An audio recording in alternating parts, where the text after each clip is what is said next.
President Biden has agreed in principle to meet with Russian President Vladimir Putin if he does not invade Ukraine. This last-ditch effort and diplomacy comes as U.S. intelligence reports that Putin has already sent the order to attack. Niall Stanage, White House columnist for The Hill, joining me now. Niall, good morning to you. It's good to be back. And I have to say, there are a lot of critics of how America and the administration is dealing with this situation. But we've been involved for some time. What has the U.S. involvement been over the last decade with Ukraine? So welcome back for a start, Adrienne.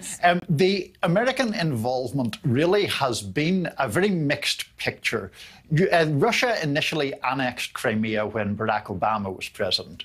Obama and his administration made grand noises about rebuffing that or changing that, pushing back against that, and that didn't work. That didn't happen.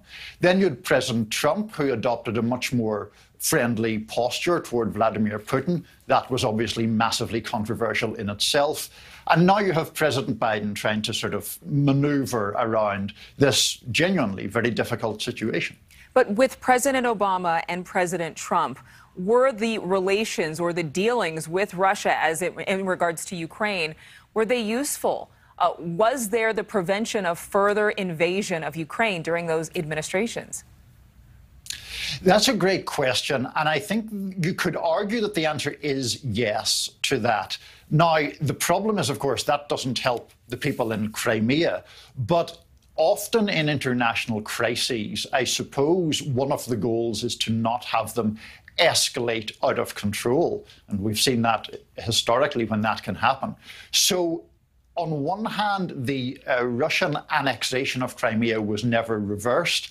On the other hand, under Presidents Obama and Trump, no greater conflagration took hold.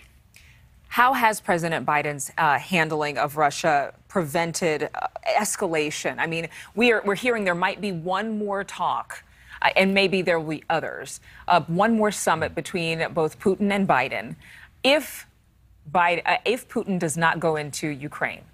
So if he does, and a war is truly starting, what does that mean for America?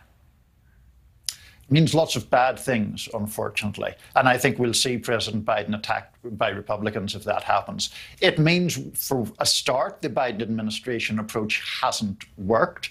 It will also call into question America's standing in the world. Remember, Adrienne, these events aren't just being watched in Moscow. They're being watched in Beijing and Tehran and other places.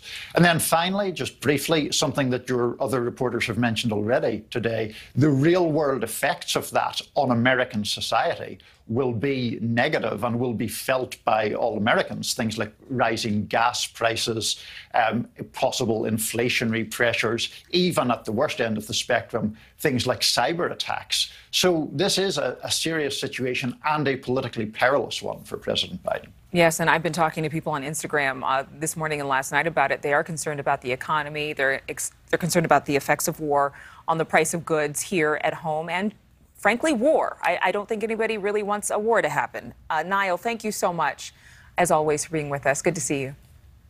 Good to see you, Adrienne.